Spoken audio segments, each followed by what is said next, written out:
Welcome back. Yes. For those of you who are just joining us for the first time, welcome to the family. And for those of us who were at the cookout with us here last night, welcome back. I'm Dr. Kay Wise Whitehead, and thank you for joining us for the second installment of our Under the Black Light conversation this week, here at Union Chapel, titled In the Bullseye of the Backlash, Anti-Wokeness and the Attack on Black Women. Yesterday, we kicked off our special Under the Black Light conversation by diving into the anti-blackness dimension of the attack on DEI. The conversation provided a great segue to our panel today, which looks specifically at the gendered contours of this assault on DEI and on wokeness, and the ways in which Black women are direct targets of this attack. As always, this conversation could not have come at a more timely moment, given the heated political discourse in these crucial months, last 90 or so days, leading up to the election. As we gather here in the historic Union Chapel at Martha's Vineyard, we're joined by viewers and listeners from across the country, including our guests joining us virtually on Zoom, on YouTube, as well as the listeners to my radio show, Today with Dr. K on WEAA 88.9 FM. Welcome into the room. I always love that part. Before we get started with our bigger conversation, Professor Kimberly Crenshaw has agreed to join me here for a smaller conversation to prepare you for our powerhouse panelists. Dr. Crenshaw is a professor of law at Columbia University and UCLA. She is also the co-founder and executive director of the African American Policy Forum. Now, I want to ask you, while you listen to our conversation, that you reflect and be prepared to share with us what you are inspired to do after you leave here today. We're going to hear from a few people in the room. We'll set up a mic in the middle. We'll tap you and let you know.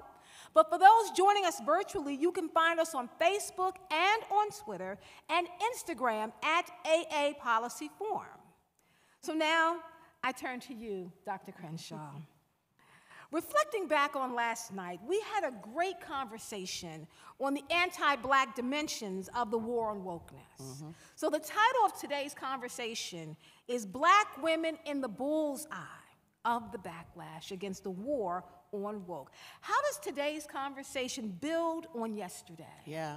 So thank you, Kay, and thank you for always bringing the energy to our conversations. So yesterday we did talk about anti-Blackness, the unmarked ways in which anti-Black racism is fueling the attack on wokeness, fueling Project 2025, fueling the deterioration of our democracy. Today, we want to go deeper. We want to talk about the gendered dimensions of anti-Black racism, pieces of our experience historically and right now that often remain unarticulated. If we were to try to sum it up as our point of departure, we are looking at the ways in which Black women are both hyper-visible and also expendable. The ways that Black women have been foundational to the building of this republic. It was our labor, both physical and reproductive, that created the wealth of this country.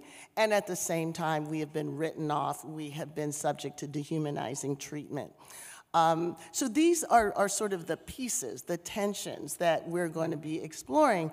And we thought it might be useful to begin with two of the stories that have been dominating the news cycle over the last month. One, of course, is the tragic killing of Sonia Massey. And the utter dehumanization that we all saw there. You know, just being able to remember that even as we celebrate on one end of the spectrum, something that's completely unexpected, there is still the reality that all too many Black women face. So we wanted to start there because we want to ask, what do these two stories, what do these two events tell us about the ways in which Black women are situated in this nation, in our history, in our memory, and in our current reality. So we want to ground the conversation in precisely this. We want to talk about the way that our humanity is compromised even as our bodies and our leadership is being mobilized to create the nation and to also save the nation. So we want to sit with these tensions. First, by bringing attorney Ben Crump into the conversation. He is representing Sonia Massey's family, and he spoke with us during Critical Race Theory Summer School. I invite you also to go online to our website, and please sign up, because that conversation, the full conversation in summer school, will be available on demand on September 1st. Say Her Name was a theme at Critical Race Theory Summer School. And Dr. Crenshaw, you had a moving, heartbreaking conversation with him about the dehumanizing treatment of Sonia Massey. Now, we are going to play a portion of that conversation, but I feel that we must make everyone aware that Attorney Ben Crump's description of events is graphic. Please be forewarned that the content is disturbing, but necessary for us to sit with.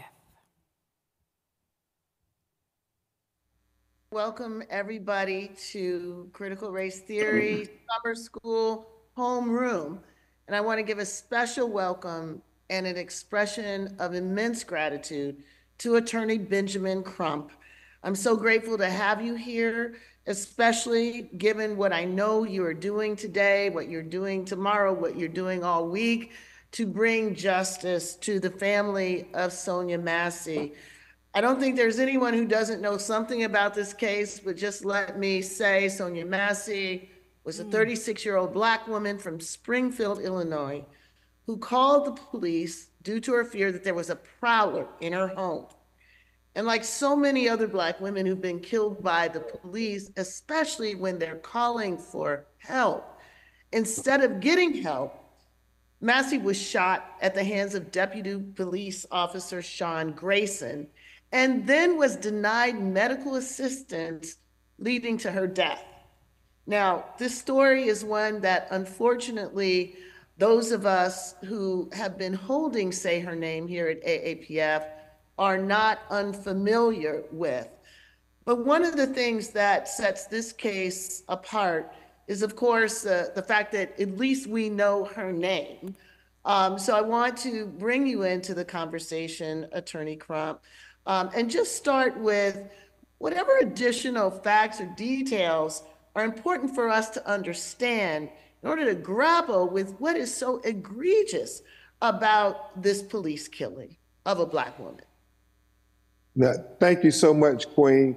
And I first, before we start talking about Sonia Massey and these other important issues to help engage us, educate us, and empower us, I just want to say thank you, Dr. Kimberly Crenshaw. We can never say thank you enough for putting not just in our mouths, but in our hearts, just say her name.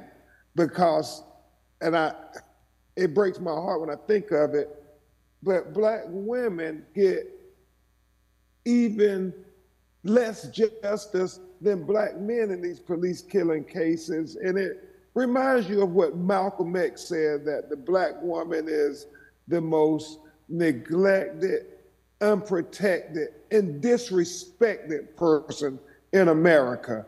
And when we see tragedies like Sonia Massey, that at least we know her name. Like Breonna Taylor, at least we know her name. Like Sandra Bland, at least we know her name. But there's so many others, like Pamela Turner and Atiana Jefferson, and I mean, that we never really knew their names, and their deaths oftentimes were just swept under the rug as if these Black women didn't even matter. And so I just want to start there, Dr. Crenshaw. Thank you for being a transformational leader.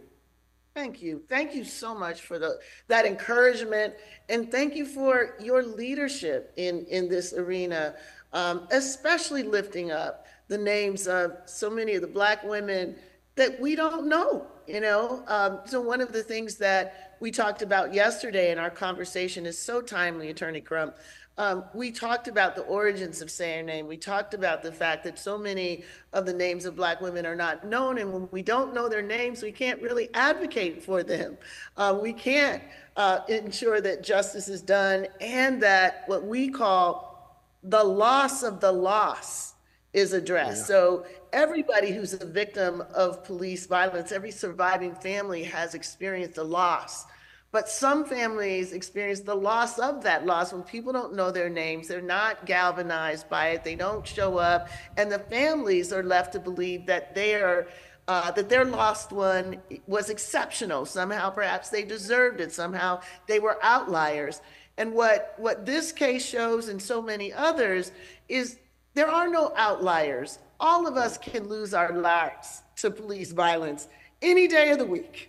And that is the kind of work that you spend so much time lifting up for the nation. So I want to go back and ask two questions, one right after the other. The one, of course, about Sonia Massey's killing. But then the second, coming back to the Black women question, you know, we make up less than 10% of the population of women in this country, yet when it comes to police killing, Black women make up a third of Black women who are killed by the police, and we're also the group that's most likely to be unarmed when we're killed. We're the only race and gender cohort where the majority of us aren't armed. And that's exactly what happened with Sonia Massey. So I wonder if you could say more about her case and what it tells us about the overall vulnerability of Black women to police violence. Well, it certainly points out the fact that they're not exempt in any way, shape, or form. Sonia Massey, remember, called for help. She called the police herself because there was she thought a prowler trying to break into her home. And after the law enforcement officers, Grayson and his partner, who still hasn't been identified, got to her house, they then make sure that there's no prowler, and she comes to the front porch. And remember, Dr. Crenshaw, there's an exchange where they say, okay, well, no prowler. She says, thank you, I love you all. And they should have left. They should have left. But this, they do what they do far too common with Black people and brown people. They want us to show our papers. They, you know, like we're in apartheid South Africa. They say, well, where's your identification? And they in use your own that home. In your own home. And I called you. And so then that leads to them gaining entrance into the home. And then that leads them into going to tell her to go get the boiling water off the pot. I mean, you like, hold on, the police experts we're talking to, if it's a potentially dangerous weapon and you know that a person has mental health issues, they say, why would you even do that? I mean, they said there were so many things he did wrong when they looked at this video, but then get over there at the pot, and she's compliant. She was never aggressive. She was never threatening to them from the beginning. And so the one thing, Dr. Crenshaw, she said those words that will ring in our ears forever. She said, and I rebuke you in the name of Jesus. And then it escalates there. He says, no, you effing won't. I'll effing shoot you in your face. And then he engages her. He takes 2 to 3 steps around the counter, I believe from objective observation, Dr. Crenshaw, to be able to get a better shot. And he shoots her in the face.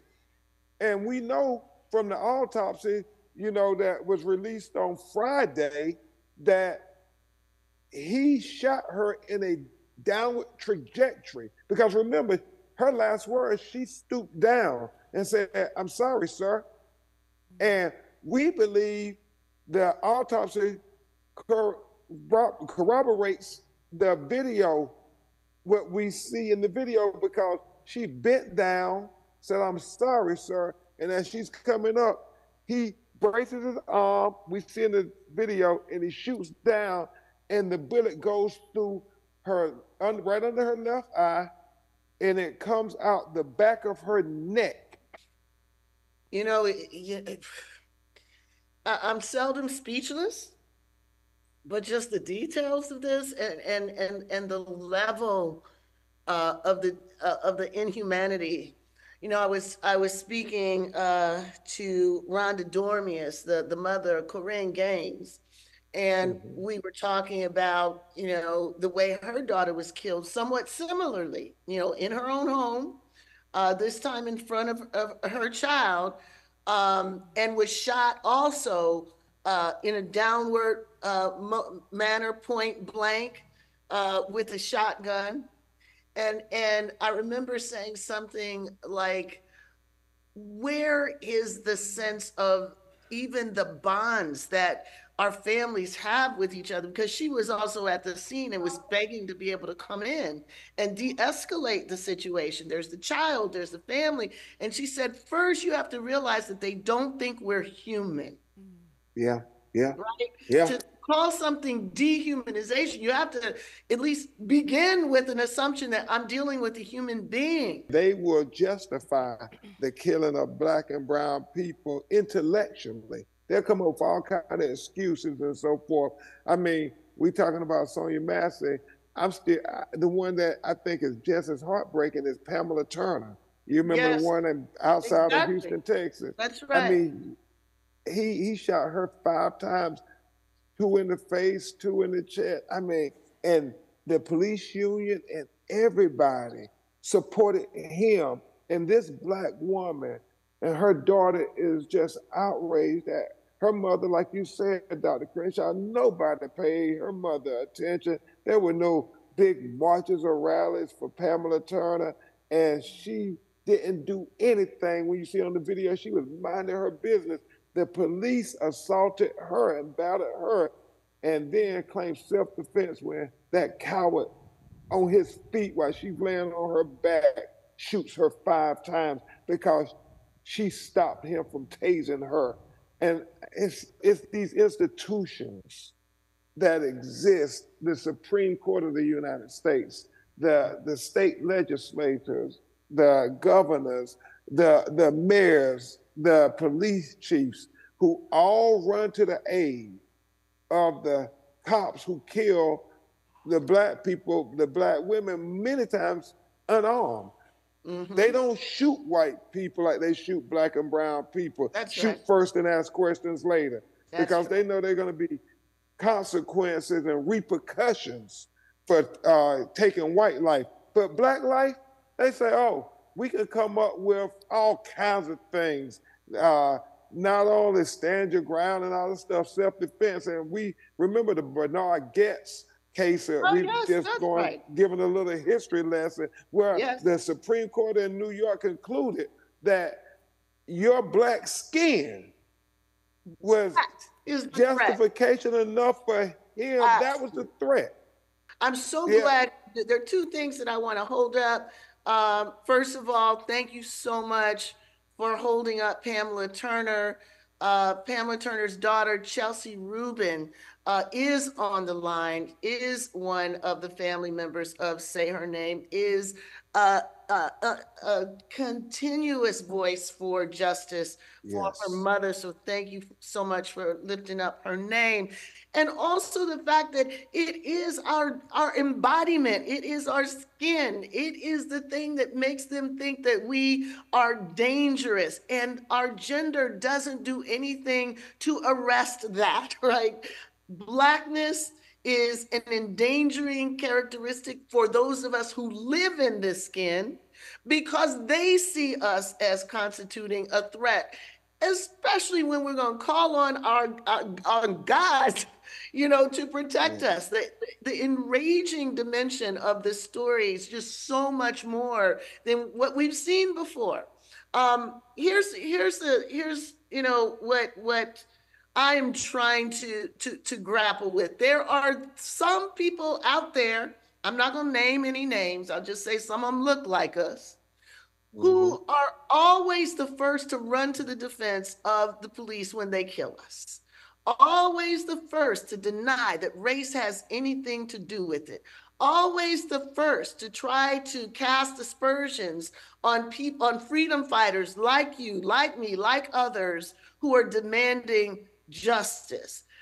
What do we say to our people about these people? Because they're dime a dozen. The line is growing and our vulnerability is not decreasing. So what do we want to say to everybody else about the imperative of racial justice against those who say this has nothing to do with race? I would simply say, well, show us the videos of the white Sonya Masseys, of the white Pamela Turners, of the white, Tatiana Jefferson being shot in her house while she babysat.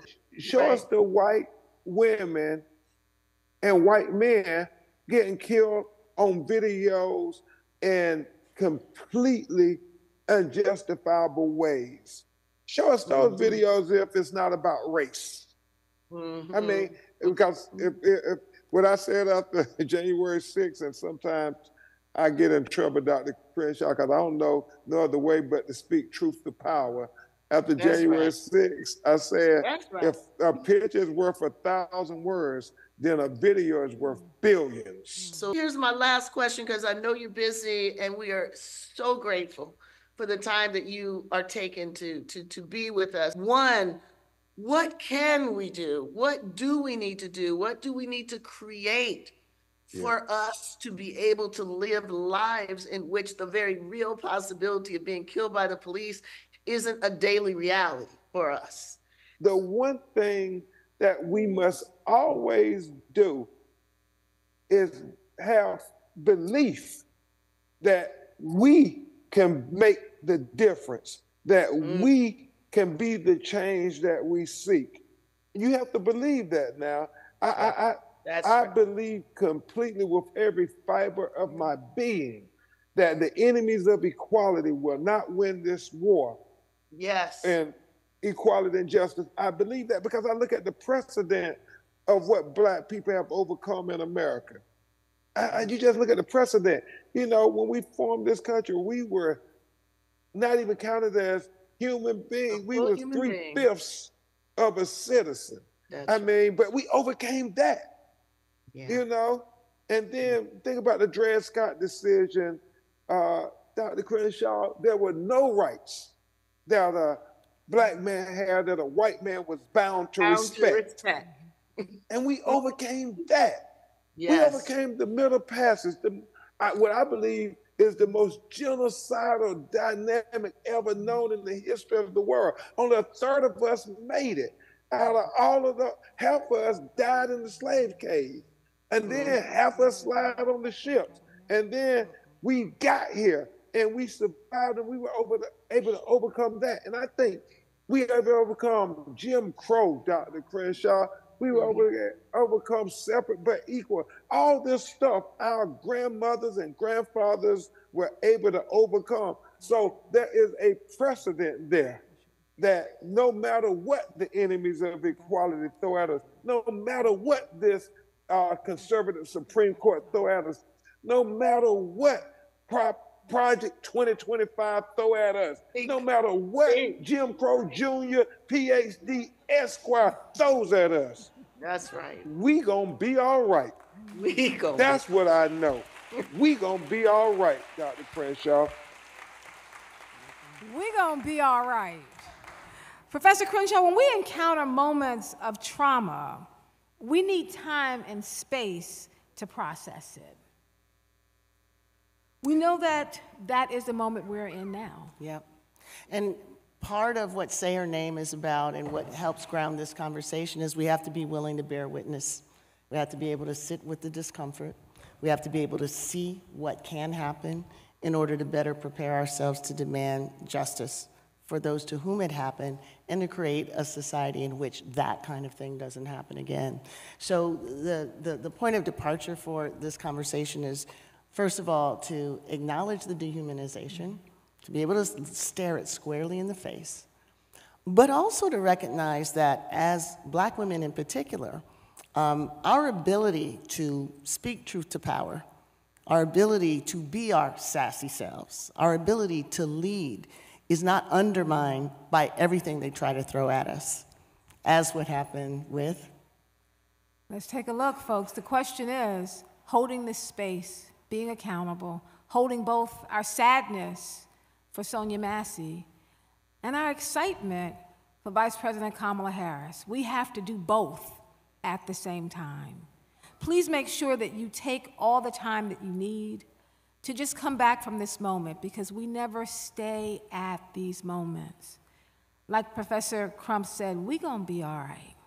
Now, recently, as we started looking forward, something amazing happened that we also have to lay on the table. You may not be familiar with her name, but I call her Vice President Kamala Harris. She said we have to use our voice, our determination. You know what, actually, why don't we just play the video as she speaks for herself?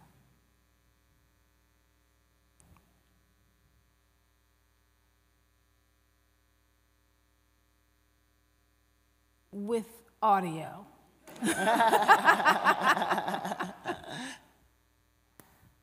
But the facial expression tells it all. Yeah. So the momentum in this race is shifting. And there are signs that Donald Trump is feeling it. You may have noticed. So last week, you may have seen, he pulled out of the debate in September he had previously agreed to. So he won't debate. But he and his running mate sure seem to have a lot to say about me. Well, Donald, I do hope you'll reconsider to meet me on the debate stage.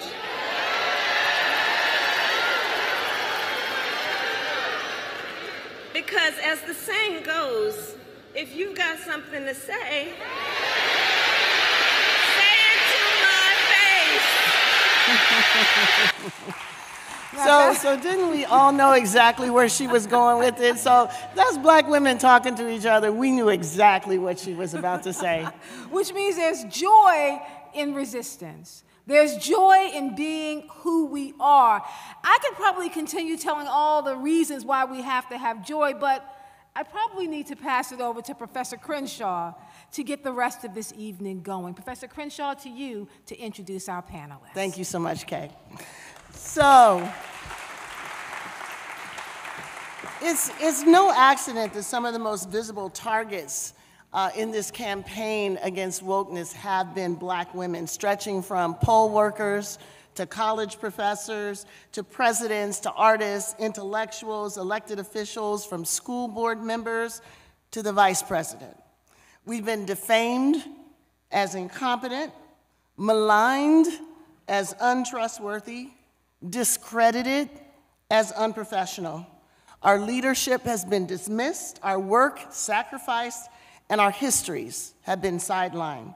As Black people, as a group, we share with our brothers and our siblings vulnerability to these racist tropes. But as women, the damage to us is too often regarded as collateral, as secondary, as downstream from the main event. We can wait, we've been told, by our families, by our leaders, for the next train to liberation to come along. So with the recent headlines that we've just talked about, I'm sure the necessity of this conversation is apparent to everyone. Just look at some of the frames and some of the tropes that we have been seeing in our newspapers. But here's the interesting thing about history. The epic dance between what's predictable, what's historical, and what's completely new and unexpected is playing out at this very moment. So we actually planned this conversation before Sonia Massey, before Kamala Harris, because we knew the ability to talk about these issues from an intersectional, Black feminist, critical race perspective was inherently necessary for us to be literate about this moment and to be able to engage it. So here is where history has landed us. So today, we're gonna explore this through prisms that we're told are no longer legitimate, no longer useful, should no longer be talked about. And we have seen through what we just looked at that these prisms and frameworks are all the more important when they try to take them away from us. So I couldn't be happier to be with my sisters on this particular journey, so I'm going to introduce them and call them up to the stage. So first, the birthday girl, Karen Attia, is an award-winning writer, journalist, and columnist for the Washington Post. As she comes up, let's do a little bit. Happy birthday to you. Happy birthday to you. Happy birthday, dear Karen. Happy birthday to you. So y'all, she really means it. Yeah, come on, y'all. Yeah. Yes. Well, okay. I receive it. So you got it. You got it. But just to give you a sense of what a serious sister she is here with us talking about this on her birthday. So we're going to celebrate her a little later tonight, but thank you so much for being here. Janelle George is an associate professor of law at Georgetown Law School and the founding director of the Racial Equity in Education Law and Policy Clinic, also a faculty member of Critical Race Theory Summer School. Welcome, Janelle. Beverly Guy Sheftall is the Anna Julia Cooper Professor of English and Women's Study at Spelman College. She's also, yeah, come on, y'all. She's also the founding director of the Women's Research and Resource Center at Spelman College. She is an OG. And last but not least, Evelyn Hammonds is the Barbara Gutman Rosencrantz Professor of History of Science and Professor of African and African American Studies and a professor in the Department of Social and Behavioral Studies at Harvard University. Welcome. Okay, so tonight we're going to illustrate why we are telling them that if they have something to say, say it to our faces. So over the course of the conversation, we're going to analyze the conditions that brought us to this point, why it should matter to everyone, and what needs to be done. So we want you to leave here with some tools, some frameworks, some ways of talking about this moment. Now, as you can tell, we got an embarrassment of riches up here. You heard all of the, appointments, degrees, and all that kind of stuff, right? So they could each talk about this for an hour and a half. But they've made an agreement that we're going to have several rounds. They're all going to answer several questions, which means each question they're going to take about 3 minutes to explore for us.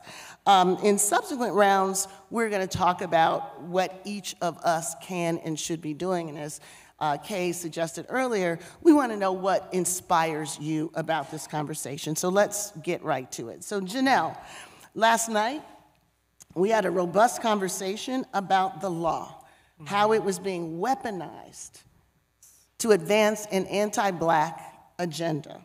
We talked about how some of the tools that we fought for, that we won, are now being reversed and weaponized against us, right? So there's this incredible moment in which the law that we have been spending like the last 60 years trying to develop is now being used against us and being used against Black women in particular. So can you provide some snapshots which highlight the particular vulnerabilities that Black women are facing now under this reversal of the law? Yes, thank you so much, Professor Crenshaw, for hosting this. Thank you all so much for coming out on such a beautiful evening. for this conversation. Some folks I did see at last night's event. Thank you so much for coming out again tonight. And you know, when we talk about these issues, this is not just an intellectual exercise, right? These are people's real lives.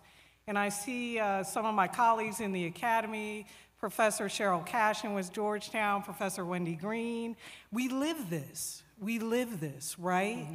This is not just a conversation, right, to examine the problem. This is very real. And it is our work to expose it, to name it, right? And so what comes to mind for me in a very personal way as someone who's a relatively new member of the Academy is this lawsuit. I'm sure some of you have heard about this. This is a fictitious organization. I call them a fictitious organization. They call themselves Faculty, Alumni, and Students Opposed to Racial Preferences. So they've sued Northwestern Law, and what they've done in their complaint, and I say, you know, only read the complaint if you drink, or if you really have to get in a frame of mind, because it is so ugly, it's so groundless. They seek to assassinate the reputation of prolific Black women scholars, including a former student of Professor Crenshaw. And I'll say, too, this is why they don't want certain things taught, right? Because if you have a Professor Crenshaw, you get a Professor Jamelia Morgan. Mm-hmm. You get someone who's going to teach about intersectionality, who's going to talk about race and disability, who is going to expose, right, the law's complicity in entrenching racial inequality, right? So they file this lawsuit. This is what they say, you all, and I'm looking at my notes because I want to quote directly what they say.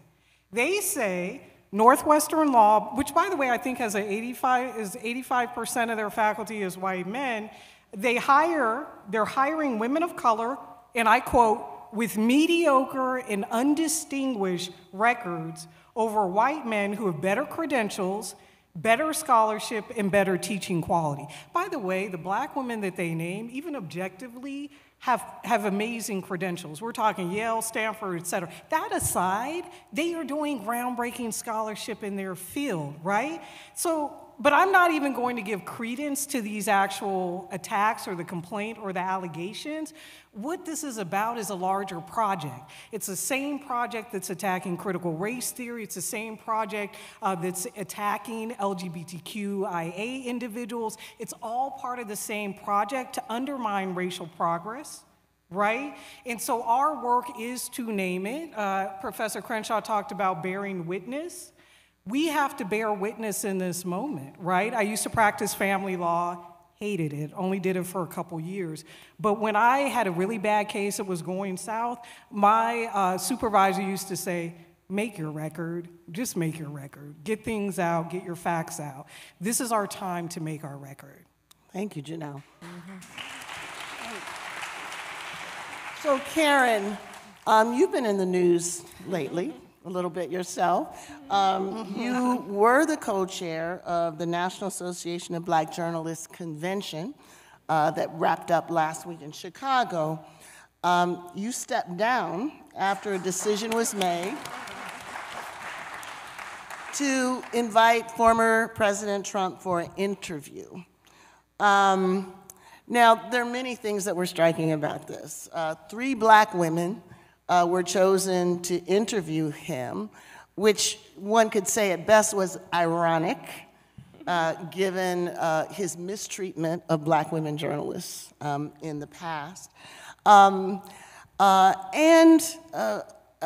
These 3 Black women were similarly treated to the ones that he treated in the past. So as a journalist, both on the inside of that experience and observing from the outside, what would you like to bring to the table to help us understand what was going on there? First of all, thank you, Dr. Crenshaw, for having me, and thank all of you for coming. Oh gosh, where to begin? I'll start off by saying one thing that I think people need to understand about NABJ, and in particular, our conference, and in particular, this conference being held in Chicago. What is that this conference is a chance for us to gather, refresh, rejuvenate. Journalism is still obviously a heavily white, male-dominated field, and in particular this year, the reason that I wanted to be co-chair was because I knew that we needed to go sort of drink from the well of Chicago itself. For those who know journalism history, Chicago is the crucible of Black activist journalism, the home of Ebony, Jet, Johnson Publishing, the Chicago Defender, Ida B. Wells. So, and a chance for me to go back as a Northwestern Wildcat to go back to that. So, when I found out Trump was coming 2 days before the conference, I was, I knew deep down that for someone, I knew that for 10 years almost at this point, we knew who Trump was. I knew that as a Black journalist, many of my cohorts had long been chastising the white press in particular, our white counterparts, for not holding Trump accountable in the types of formats of those interviews where he would lie, attack people, all of that. So I questioned, first and foremost, why we were participating in enabling a charade that we had long been held ourselves up as a moral standard bearer to our white colleagues. And so on that level, it was for that, and it was also, I felt very protective of this community.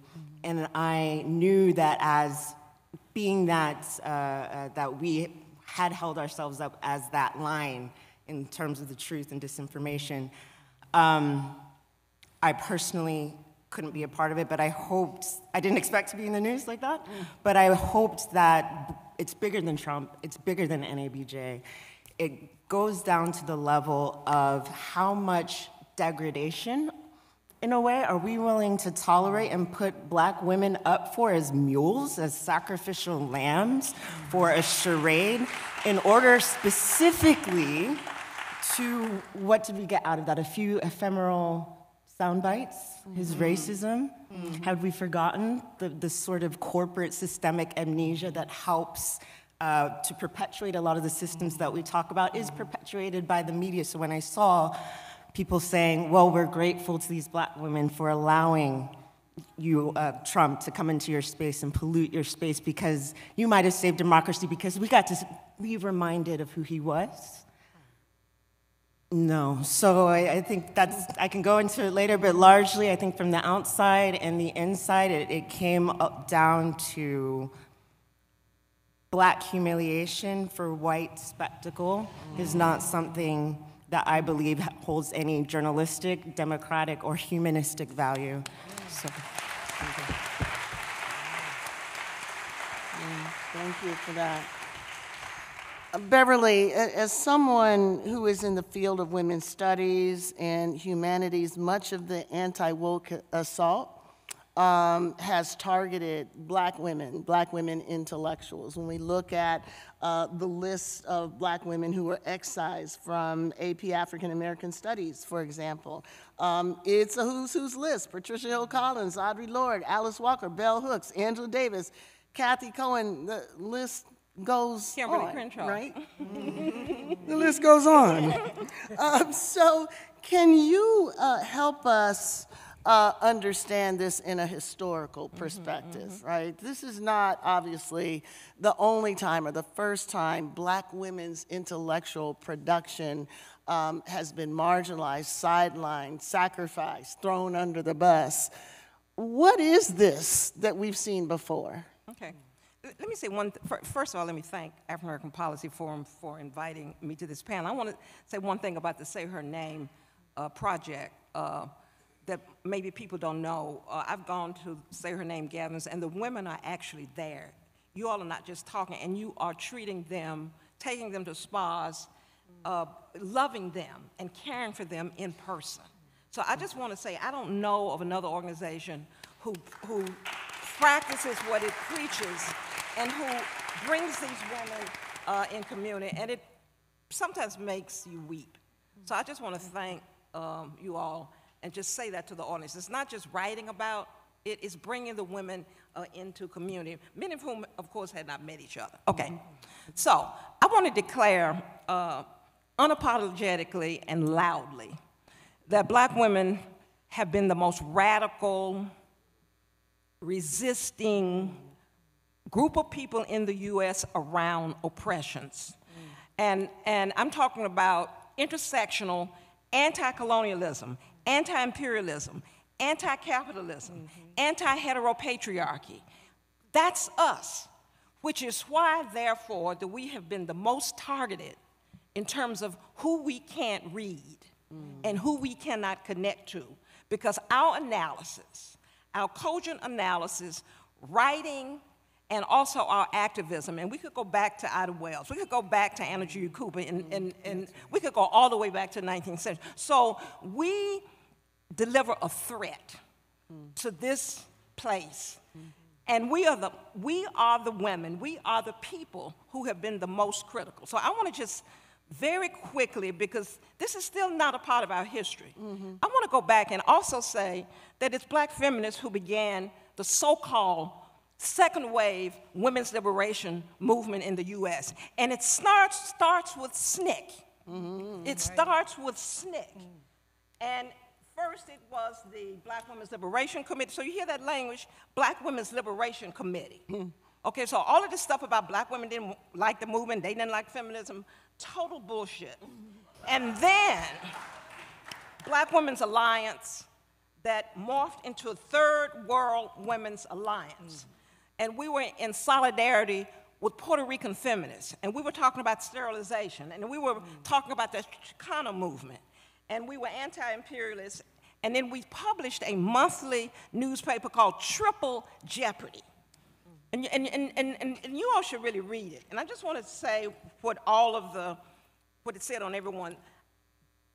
This is our struggle against racism and imperialism, and it must be waged simultaneously with the struggle for women's liberation. So that's us in the 1970s. And the logo on there was a Venus sign with a Black woman with a rifle, okay? So they were not even anti-violent, okay?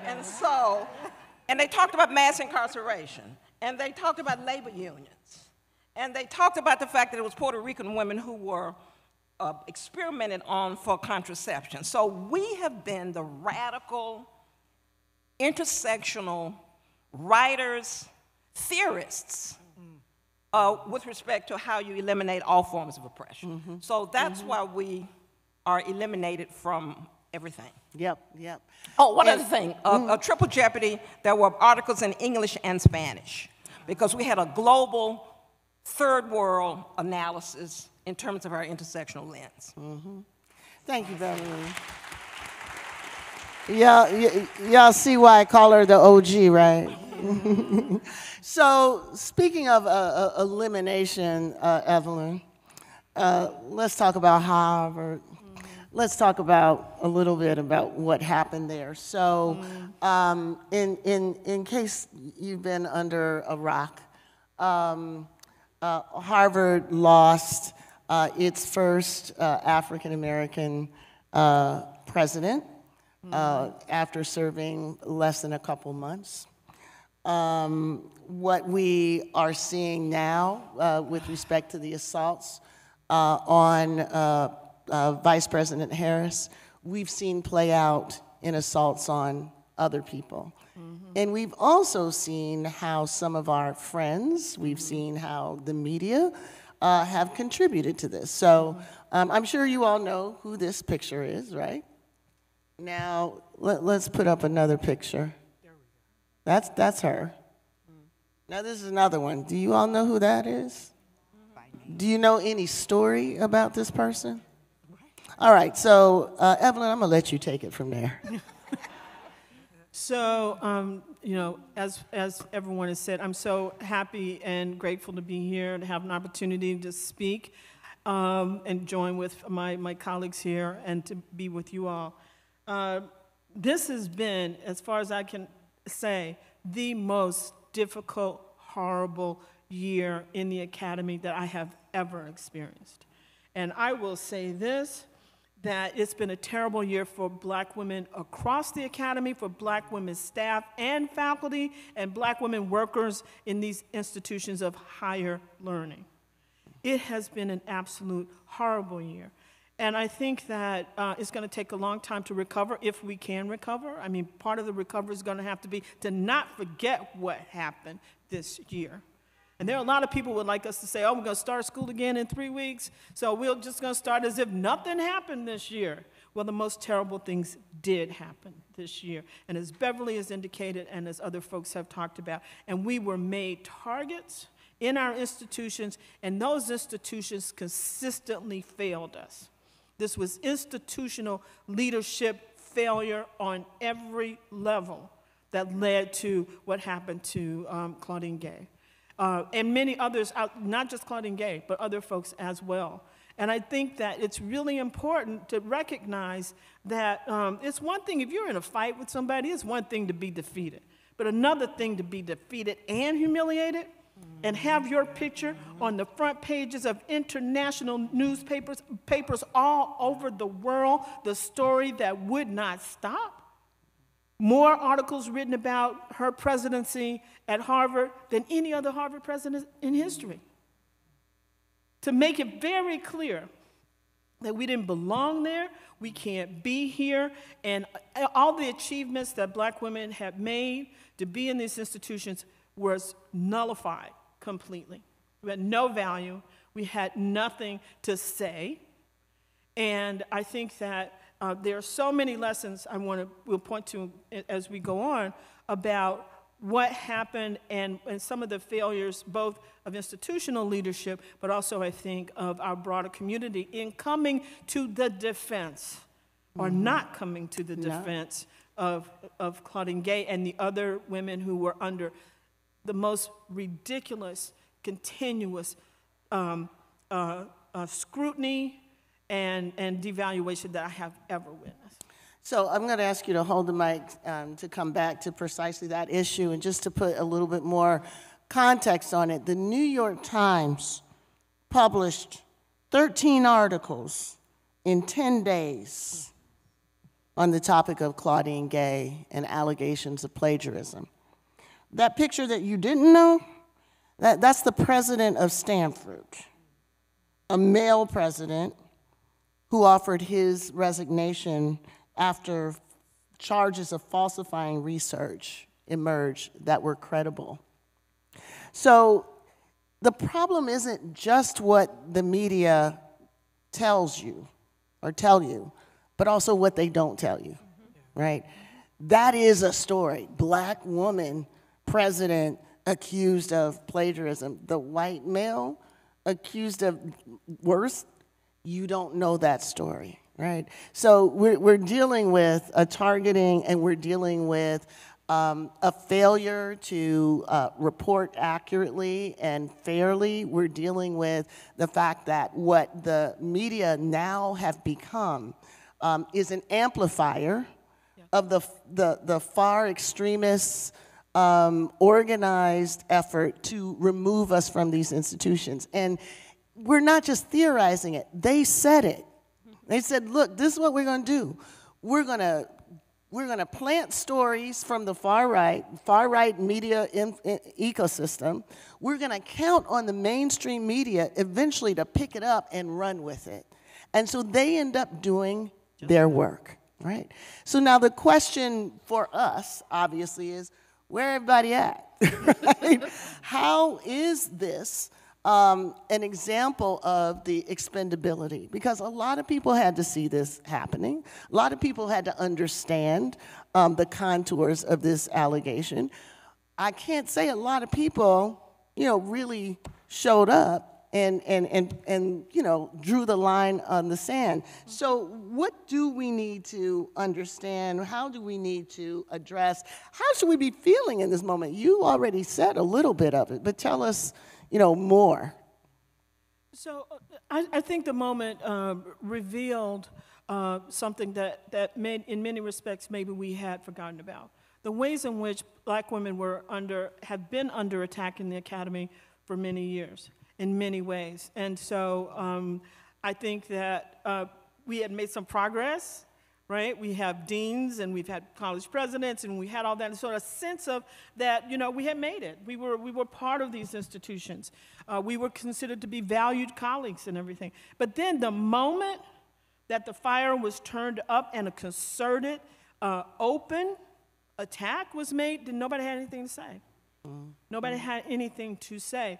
And then, of course, the accusations of plagiarism, but it was more than that. It was that this person can't possibly be competent. None of us can be. We're not competent. We're all DEI candidates if they have turned this into an accusation, right? We couldn't have any of that. And so, and as you said earlier, Kim, and some of our friends also got real quiet. Right? They didn't have anything to say about the unfair, unjustified attacks on us with no evidence whatsoever. So I think that, and we can turn to some of the historical examples if you want to come back. You want to come to that one at this point? Go ahead. Okay, so, I mean, you can think about what happened and how we had to organize in support of what happened to Anita Hill. Right? African-American women in defense of ourselves. Then we had black women in the academy.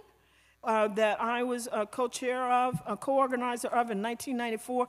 One of our first speaker at the largest gathering of African-American academics up until that time was Lonnie Guinier, and what had just happened to her. She had been denied an opportunity to be nominated for a position in Office of Civil Rights under the Clinton administration. We weren't putting things together thinking that this was maybe how it was gonna go as black women were moving up, moving into more and more positions of power, that the flip side of that was you could lose power and be taken out very quickly.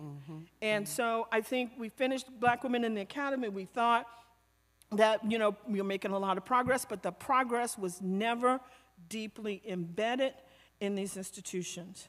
And so it becomes easy for the right to make a concerted attack and make us targets.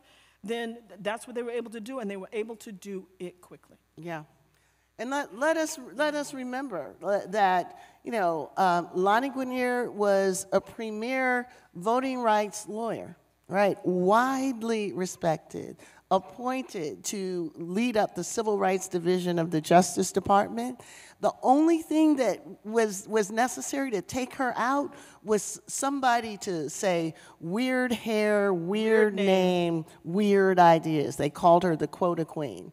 Yeah. And there was no defense to her. It was like, okay, you're done, just like that, right? So it's the expendability, it's the vulnerability, the expendability that is not suppressed by the talent, by the contribution, by that brilliance. We're seeing some of that playing out with Vice President Harris, right?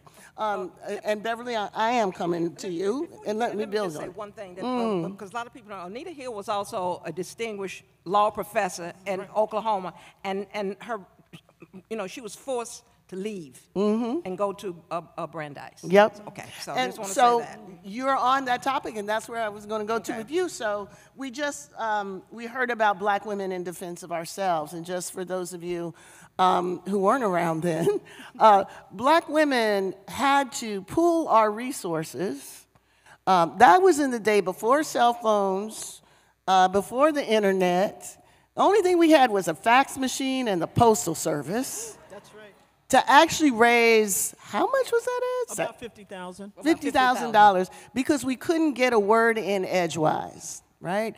One side was saying that this was a high-tech lynching, and the other side was saying it doesn't have anything to do with race at all. And Black women were like, of course it has something to do with race, our race, because we're not being seen as truth tellers in this moment. So we had to buy our way into that conversation. Okay, fast forward decades later, we're still having to buy our way into conversations, still having to buy our way into a conversation about how this anti-woke attack is an attack on all of us, but importantly, an attack on our democracy. So what alarms you the most about this kind of deja vu moment that we may be going into in this political cycle?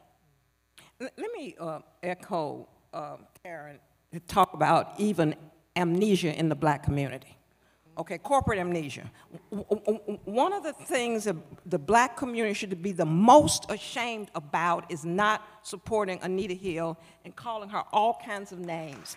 I mean, and I talk to my comrades now, and they say, we supported Anita Hill. No, we didn't. We did not support Anita Hill. And I want to say, for people that don't know this, that Professor Ogletree and Professor Kimberly Crenshaw and Professor Luke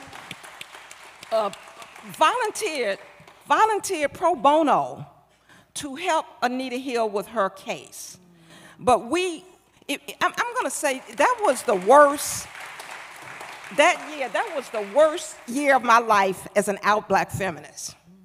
Is the agony surrounding our refusal to embrace Anita Hill. And one of the things that she shared when she came to Atlanta for John Lewis's funeral, John Lewis was the only black politician that reached out to her, and a lot of it had to do, I think, with Lillian Lewis, his wife, and so she came there, and people were wondering. So one of the things that still bothers me is that black feminism, intersectional black feminism, is still not highly embraced in the black community, and I'm going to say it, in African American studies and in many HBCUs. We are still struggling. We're still struggling to have people embrace intersectional black feminism. I still have to defend, first of all, what is it? Okay, what is it? Okay, and why, do you all need to do that? And they will still say, it's black male hating, y'all are angry, y'all are ugly, and y'all are aping white feminists. I still have to talk about that. What did I go back to? 1968, and we still are having to defend intersectional black feminism. So that's what really bothers me. Oh, let me just mention one other thing. These black women in the 60s were very bothered by Moynihan's black matriarchy thesis. That is one of the things that fuel this. That black matriarchy thesis is still among us. We may not know who Moynihan is, but we still talk about emasculating evil black women. And so that's what bothers me. Yeah. And thank you, Beverly, for reminding us of that. And, as I've said many times, I can't say too much, we have not completely acknowledged the consequences of our inability to see Anita Hill as a black woman telling a story that happens to black women, right? So a lot of the response was, well, she's acting like a white woman. A lot of response was, black women don't respond to sexual harassment that way. That was just down-home courting, and any black woman knows how to respond to that. So even if she was telling the truth, she was effectively lying, because we don't get all upset about that kind of thing. We know how to handle that. This was in the New York Times, by the way. This was an op-ed in the New York Times. So what did we get from that? African Americans' support for Clarence Thomas went up to 80% when Anita Hill came forward. What did that mean? It meant that those Southern senators who had to rely on black votes were actually looking at black voters to decide whether they would vote to confirm him or not. We know for a fact because we were in their offices, and they would tell us, I'm getting calls 8-1 from my African American constituencies telling me to confirm him. What benefit would it be for them to vote against it? Because they certainly weren't going to get white people saying, oh, thank you for not confirming Clarence Thomas. So what did we get from that? If you look around and see some of the circumstances we're facing today, a Voting Rights Act that has basically been gutted, right? Yep. Campaign finance reform that has turned these elections into basically a wealth sweepstakes, right? The gutting of environmental things, the gutting of protections against police violence. These are 5-4 votes that were made possible by that 1/5 vote. That's Clarence Thomas.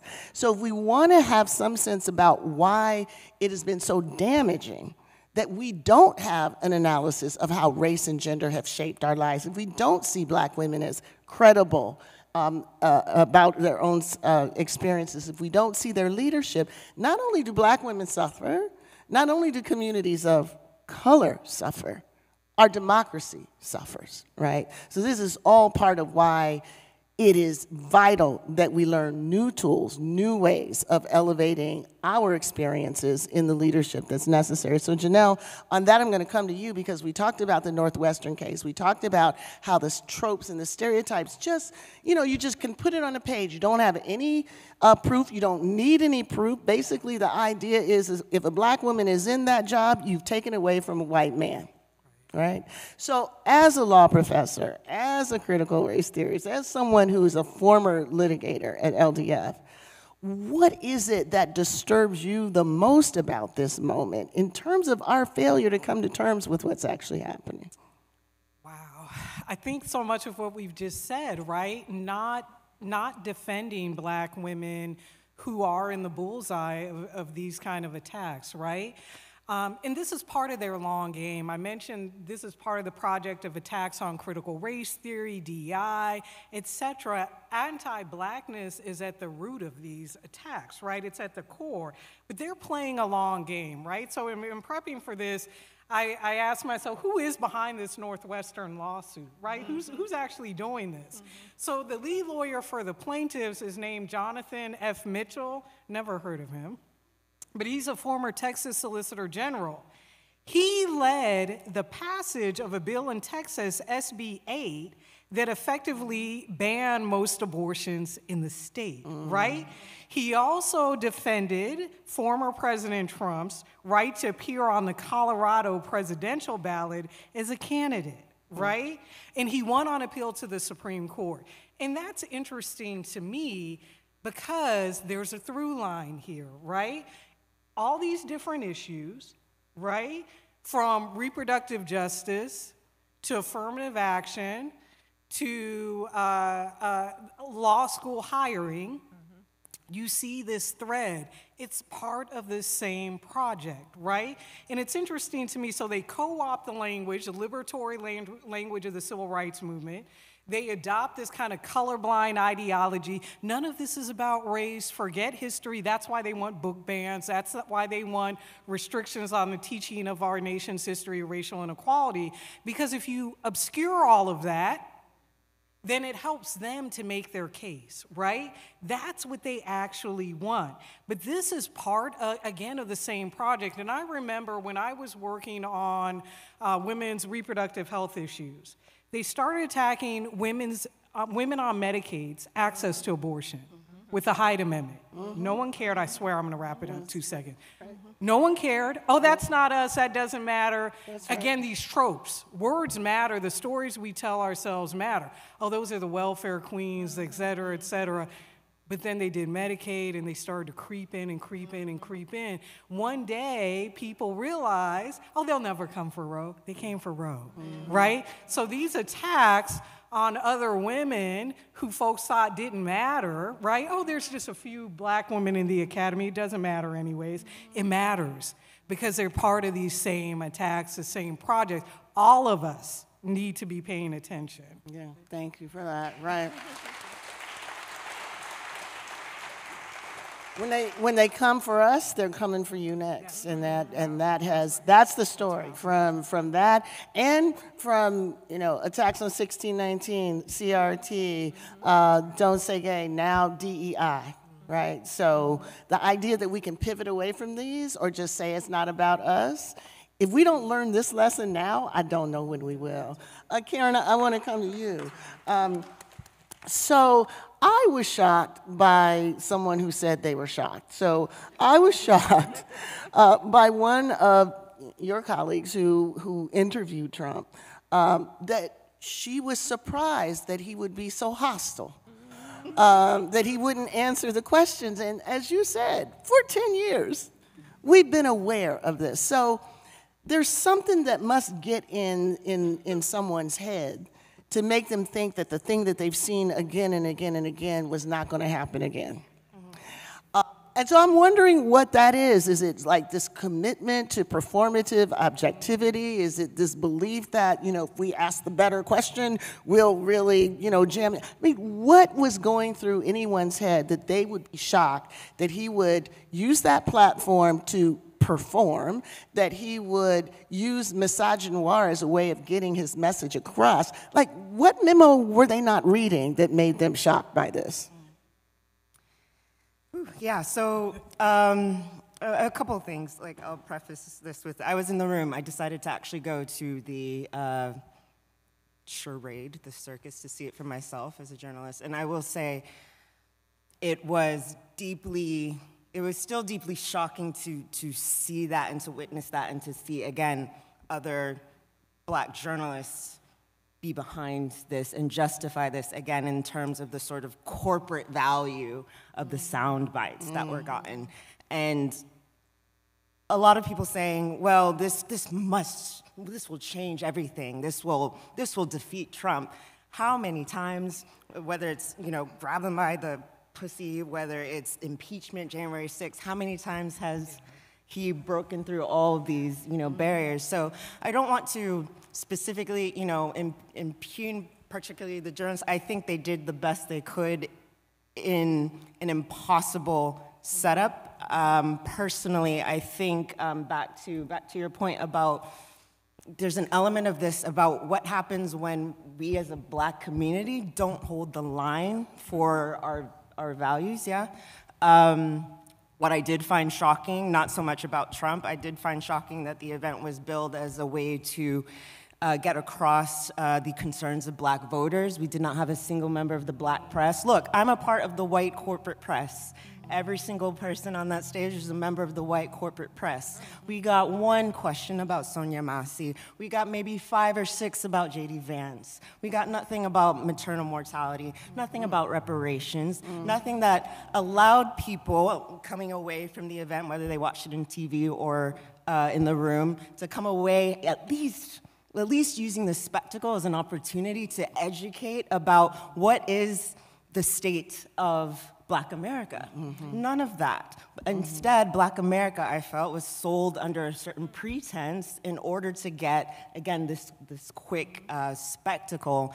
And I think beyond that, and I'm trying to put some altitude to this, beyond just that event, I'm speaking from a relative place of both privilege and vulnerability. Look, I'm not a reporter, I'm an opinion journalist, and I think specifically the reason why I could step down and act according to my conscience is because I don't have to pretend about objectivity, about these fake values that allow the system to perpetuate lies and disinformation. I can say that racism itself is a form of disinformation that we should have held the line on, and we did not with Trump, which makes me actually quite afraid for the precedent that was set in terms of the Black press in that interview. So that being said, it's not Trump that shocked me. It is the capitulation to the system of how a harmful set of practices to journalism that is used against us all the time. We cannot be a part of that. So hopefully that explains a little more of my thinking. So I'm going to come back to you, Karen, and hopefully the space that you have to be able to talk about the way journalistic practices actually facilitate some of this is what I want to talk about. So Kamala Harris is running for president during a time in which the attacks on DEI have turned DEI into the new N-word. And part of that, one might say, has been facilitated by the media's both sidesism, right? So any claim that gets made, it has to be, elevated from the lawsuit, so the defamatory dimension of that lawsuit is exacerbated by the media's just reporting it without any serious investigation, without any interrogation, without who is this group, what have they done, what is the agenda here. So we're not getting full reporting of the attacks that are happening. So when you look at how the mainstream media is structured, when you look at who's in it, when you look at what the incentives are, what do we need to understand in order to better be literate about what we're consuming?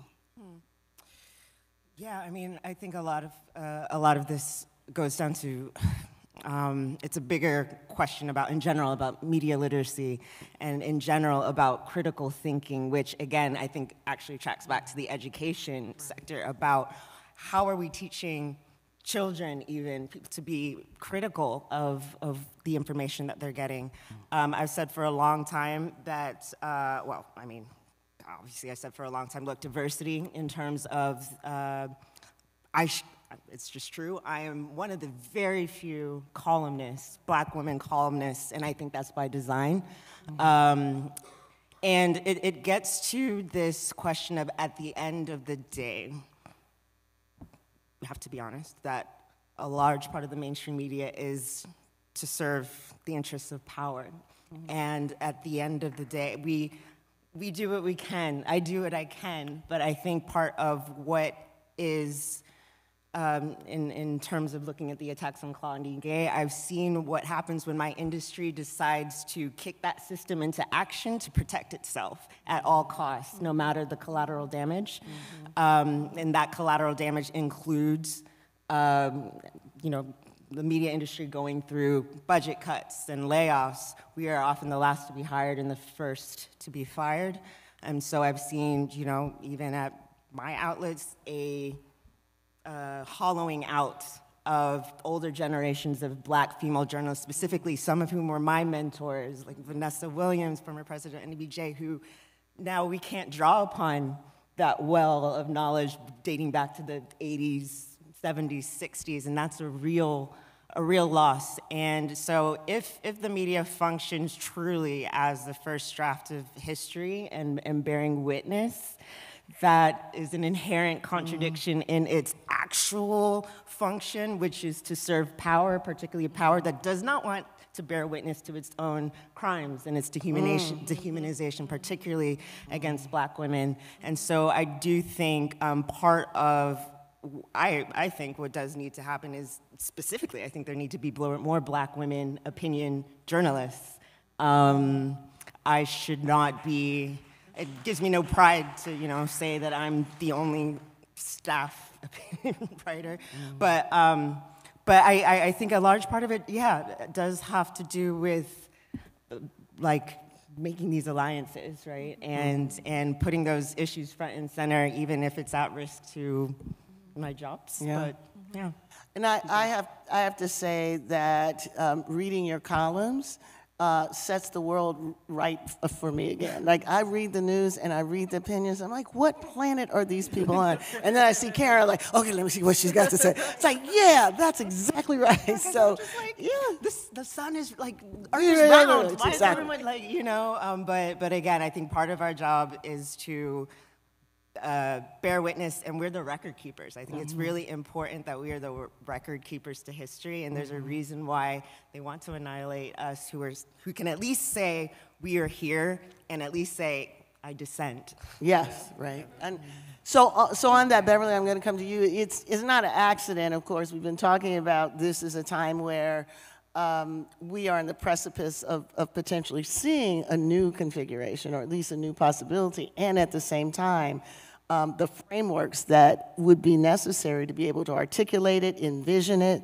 give life to it are under attack, right, everywhere. So what do you make of the fact that when we most need Black feminism is when it's most under attack? That's for you, Bev. That's an OG question. Let me tell you one of the reasons right now that I think we need Black feminism. For me and for many of us, this may be one of the most consequential presidential elections that we have experienced. And I want to say it's not a matter of choosing between the least of two evils. That is not what this is. And I just want to remember growing up in the Jim, and I'm going to use Pauli Murray's, Jim and Jane Crow South. We voted for people who were in our best interests, even though we knew that they were not perfect and that they had flaws. So we had sense enough, and we got our behinds to the polls. There's no way you could have kept our fathers and grandfathers and grandmothers from getting themselves to the polls, because they knew that we died. Black people died to have voting rights. And so this is why I'm saying that we need black feminism right now. We need black feminism to help black people get to the polls. And we need to say why, and particularly young people. So for me, it doesn't matter that Kamala Harris has some flaws, but I do not put her in the category of the lesser of two evils. To talk about Kamala Harris in connection to evil Donald Trump, I don't know what memo you've read.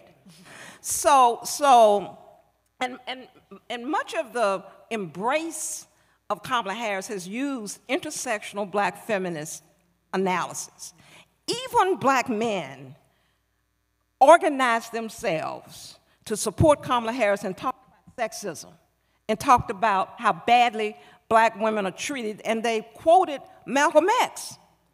So that's what I would say about that. We right now, we need to make sure that Donald Trump is not reelected.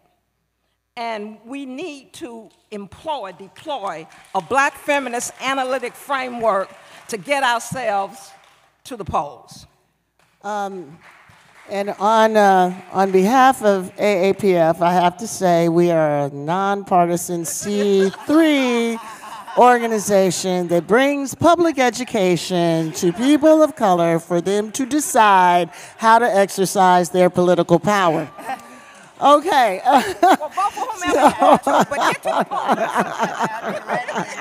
polls. So as we move to our last round in trying to equip and elevate and provide useful information and frameworks, I want to ask each of you, first of all, what is at stake if we don't rise to this occasion?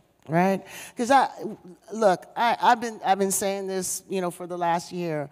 I imagine 1876 when there was a presidential campaign that determined the future of African Americans for a century, and wrote that future as one of complete disenfranchisement, losing the toehold we had in the institutions that we had, being pushed out of our jobs, our homes, losing the educational systems that we put together, basically living under tyranny for 7 decades. I wonder if they knew what was coming, would they do something different? I wonder what they would tell us we should be doing right now. I wonder if they would say to us, look, if you want to pass on a future to your children that is an unlivable future, one in which the opportunities that you have actually are not going to be passed on to them, one in which they're getting the baton in a worse position than it was passed on to you, if that's what you want, do nothing. I don't think we want that. So the question is, what do we do? What do we do? So I'm going to start with you, Evelyn. So, that is truly the question on the table. I mean, I want to make just one point before I answer in terms of the weaponization of DEI. Now, people are now saying DEI, like everybody knows what it is. Mm-hmm. And you see all these articles about it, but you don't see any facts or evidence. When we're talking about the first African-American woman president of Harvard University, and you think there must be a whole bunch of black women running around Harvard running everything. Mm.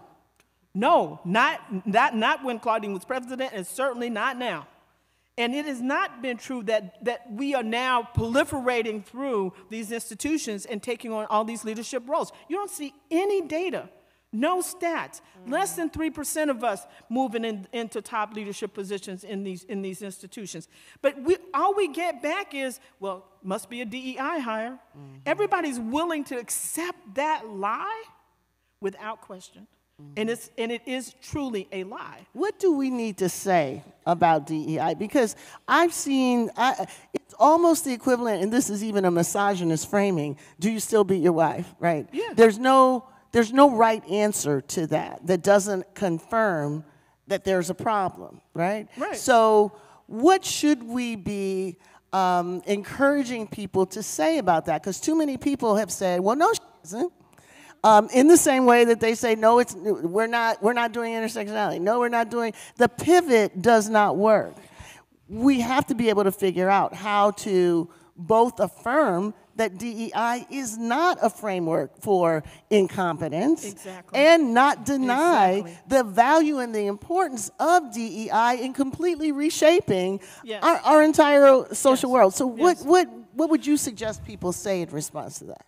I say that, you know, we need to keep our eyes on the facts and not be silent, not let even the little lies they like to tell to go without question. And I would argue that what we've done certainly what I've witnessed over the past year, we have lots of new organizations, people coming together on social media and all kinds of institutional ways to fight back, but we're not talking to each other. We need to coalesce, and every time, because Kim, even when they started in Florida against the African American AP exam, you know, some of us said, wait a minute, it's not going to stay in Florida. And then you would try to talk to people about, let's organize, let's start fighting against this. And everybody's like, it's just an AP exam. I mean, that's not a big deal. But then, as Janelle also said, when they went after access to abortion for Medicaid, which differentially affected black women, that was just the first domino. We have to start recognizing the dominoes as they fall and not let those dominoes fall without question, without challenge. We need to talk to each other. We need to say, when we call you up and say this is a domino, everybody better get ready to start fighting. Karen, I saw you make a move on what we need to be saying in response to but she's the DEI presidential candidate. I feel you have something to say. A couple things, but nobody likes my suggestions. I mean, I like to somewhat darkly joke that the attacks on DEI, or just these conversations about DEI, are really just continuing resistance to racial integration, basically.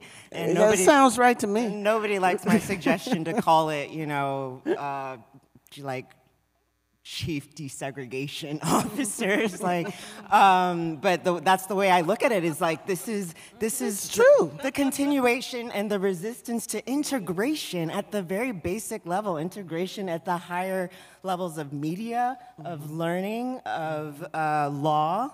And the resistance to desegregation is basically still happening. It just happens in cycles and it just has a different name, but the beast is basically still the same. But nobody likes my suggestion of calling it desegregation efforts. So You're just talking to the wrong people. I know I'm preaching to the choir. And one thing I will say, I think similar to the attacks on CRT, I think we need to be very aware and very honest that these attacks don't just fall from the sky like thunder and fire. There is money and organization behind this. In my reporting, when I would go to Oklahoma, and even I was based in Texas for a while, and reporting on these attacks at the school board level on CRT and school principals being removed, these organizations, these efforts are being well funded into the millions, multi-millions, even at this small level. So when I think about what it takes to look at these things honestly, it's also about a follow the money issue, not just the power, follow the money, and to follow the organization. In what ways do we talk about disrupting that? And then vice versa, what ways do we talk about, well, where's our version of these sort of disruptions? Also, what does it mean to not cede language, right? Like when woke used to be about being conscious as a black person about these systems, then being taken, and then others asking, well, maybe we should let them have it.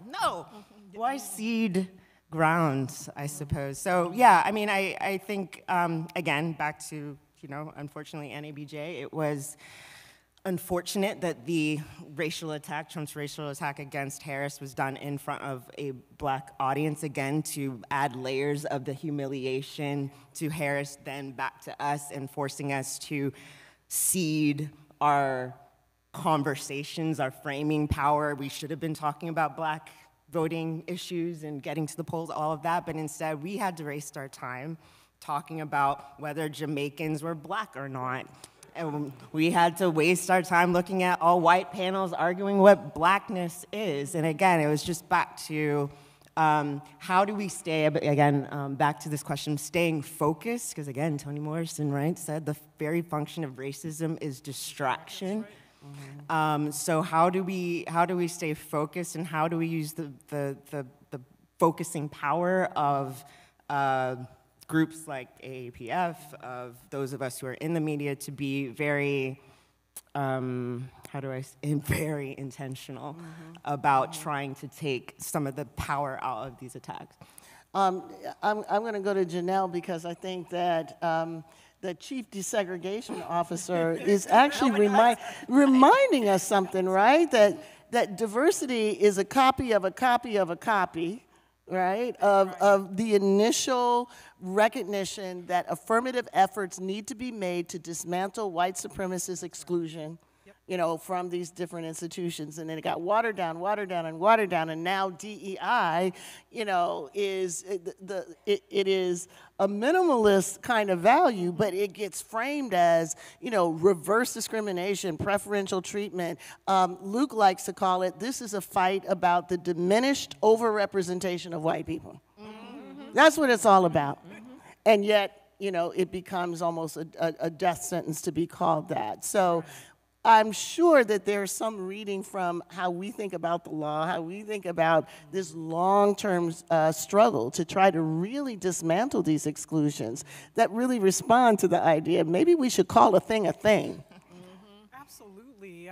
So when I start orientation, which, oh my God, is only in 2.5 weeks, y'all, for my students, I always show this timeline. I show how long black people were enslaved in this country, how long Jim Crow was legalized in this country, and then at the end there's a little sliver for how long we have not lived under legalized, formal Jim Crow.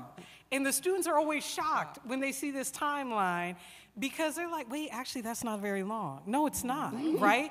But what we've seen also, right, with Professor Crenshaw, you call race reform and retrenchment, we have this perceived racial progress, right, followed by these periods of backlash against any kind of racial progress, right? I love that, the overrepresentation of white people, any kind of diminishment. And by the way, I would love to ask these plaintiffs in the Northwestern case, name one qualified black woman. Right. I actually have more practice experience than Amy Coney Barrett, who sits on the U.S. Supreme Court. Which shocks me, because I don't have that much practice experience, right? But if you look at her confirmation hearings versus Ketanji Brown Jackson, it's like completely different, right? But that's the story, that's the framework, right? So in terms of moving forward, I just have a couple of thoughts. First of all, the next, 90 days that we have pre-election, how long? 86, oh my God. So we have to push hard. We have to push very, very hard. And we also have to have an intersectional approach. We can't divvy off issues, prioritize issues, and we've got to coordinate efforts and come together and push. We also need an affirmative agenda on day one. Yes. They have Project 2025. Yeah. However much Trump wants to distance himself from that, that's their agenda. They're going to walk in day one, and unfortunately, some of those folks, a lot of the Trump folks first term didn't quite know what they were doing. They know a little bit better now. So what is our affirmative agenda? What is our affirmative plan? And then how are we going to keep the pressure on and push? We started talking about Ida B. Wells. I want to end with her. She has this quote I love: eternal vigilance is a price of liberty. That's right. We have to remain vigilant. Thank you. And I will say again that AAPF is a C3 organization that provides public education to people who are in need of information to determine how to exercise their political power. Beverly, I'm going to come to you with the last question. And I want to share a question that was put to me by a reporter. A reporter was asking me the other day, what do you say about a lot of people who have really been concerned and uncomfortable by these groups that have popped up, like white women for Kamala Harris and white dudes for Kamala Harris? Like, should we really be okay with them organizing as white people? And I'm kind of like, you don't like them voting for you don't like the way they vote as white people, so you need to engage them as white people. But that's just my response. What do you make of how our critiques of race and racial power can sometimes get distorted? So something that, personally, I think, yeah, white women should organize, turns into, no, we can't have that. That's a problem. You know, sometimes, a lot of times, we want to have our cake and eat it too. So on the one hand, we will criticize white people for not helping us get rid of white supremacy.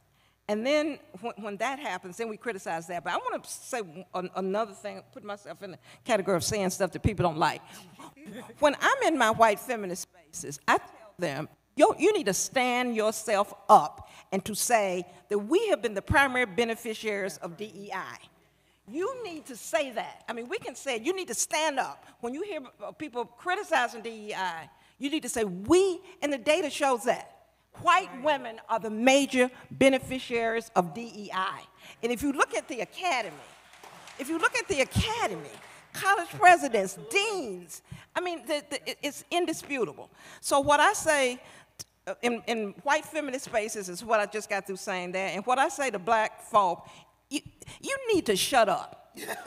and you just need to be quiet, and however we can have collaborative movements, we need it. And so shut up. Well, you know, I told you she was the OG. That's what OGs do. They tell you to shut up. So on that note, I'm going to turn it over to you, Kay. Love it. Thank you so much. Following Dr. Beverly Guy Sheftall, who said shut up to some, but we want you to speak. So I'm actually going to go against and say we want to hear from you. In the beginning, I asked you to think really deeply and to reflect on what inspiration you're taking from this panel. What are you going to do? And we want to give you just 30 seconds only. And I say 30 seconds, that means no dissertations. Don't give us your entire book, but just like very quickly, what is one inspiration? If you can come to the middle here, I'll come back with the mic. I just want to hear from 3 people only. 3 people only. What inspiration are you taking? And I will say, as a professor, we know you give people a chance to volunteer, and then they're voluntold, right? So I need 3 people just to stand up and come here. What inspiration are you taking? Thank you for going first. So my name is Elizabeth Clay Roy, and I lead an organization called Generation Citizen. We get young people involved. Hey, we get young people involved around the country in hands-on civic learning, where they make change in their communities. And some of that work has been under attack. One of the things that I think is happening is we are seeing over 50% of teachers say that they are, no matter what the rules in their state say, they are afraid to teach honest history. So I'm taking from this so much power that I want to bring back to the teachers we work with, to let them know and have them feel so proud and stand firmly that not only are they able to, but how necessary it is that they help their young people feel a sense of agency, feel a sense of pride, feel a sense of purpose in their civic and community leadership, and recognize that they are a part of the legacy that Ben Crump spoke about at the end of his remarks. They are a part of legacy of leaders and of resilient people, and that they can take that forward in this election and beyond. Thank you. We're looking for inspiration. Who will come stand here with me? We need just 2 more people. Come on up and join me here. What are you taking, an inspiration that you're taking away with you? Well, I just want to say that thank you for this talk, coming from a legal and higher education and reporting standpoint. I'm coming from the performing arts, and I know that a lot of Black women have also been attacked in this space. I am going to take back with me all of the history that I've learned here today. There's a lot of history here, and what I would like to ask is, how do we translate all of that into the performing arts space? Thank you, and I'll hold that till the end after we get this one person here. Thank you. He ran up to the mic. I mean, brothers just be running at this point. A moment of inspiration you're taking with you. First of all, thank you, and thank you. I'm going to thank our panelists. Karen, I was on a panel with you at NABJ in Detroit. Philip Martin, WGBH in Boston. And Professor Hammond, you and I go way back. I've taken inspiration in knowing that there's resistance, there's pushback. And by that, I don't just mean in terms of on the streets. I mean journalistically. I'm talking about performing arts, as we just heard. I'm talking about in the legal profession. I'm talking about on campuses. And one suggestion, and I want to ask you if you see it as viable, a barrage of op-eds from black women. Karen, you shouldn't be by yourself. It shouldn't just, but a barrage, an avalanche, a plethora of op-eds in newspapers, clarifying, enunciating, repeating what you just said here in bitty forms, not as nuggets, but in concrete and demonstrative terms, what you just said here at this forum. This is a great forum. A lot of folks have heard it here and on social media, but it could be amplified through the power of the written word. Op-eds, and those op-eds go on not just in the Washington Post, not just in the Boston Globe, not just the Bay State Banner, not just the Los Angeles Times, but I'm talking about on TikTok. In whatever form you can enunciate, whatever form this is, it's demonstrated, it can be amplified. And I thank you for this panel. It's been inspirational. Thank you. Professor Crenshaw? So, first of all, I want to thank you all for spending this time with us and sharing your inspiration. I want to say, first of all, in terms of artivism, AAPF is all about foregrounding artivism as a modality of galvanizing, informing, encouraging, inspiring, and many, many inspirational moments we've gotten from artists across the world who do precisely this work. There is a rich and vibrant community that holds up these ideas. And in terms of op-ed, so here's one of the things that I know Karen will tell you. It's not that people aren't writing them. It is that the op-ed editorial pages decide not to publish them. Believe me, I've written plenty of op-eds responding to the anti-woke assault on all of our work. What gets published is Christopher Rufo. So what we can do as consumers is actually write those letters. Get on those, when you see an op-ed, get in there and write those comments so we know that there's more of us who think this way than they're willing to show us. So this is something that we can all take and row in the same direction. Of course, the last thing I'm going to say, follow us at AAPF. We do this all the time. We're here every summer. We also offer CRT Summer School and all sorts of things during the year. Our goal is to provide information to communities of color so they can better use their political power. Thank you so much for being with us tonight.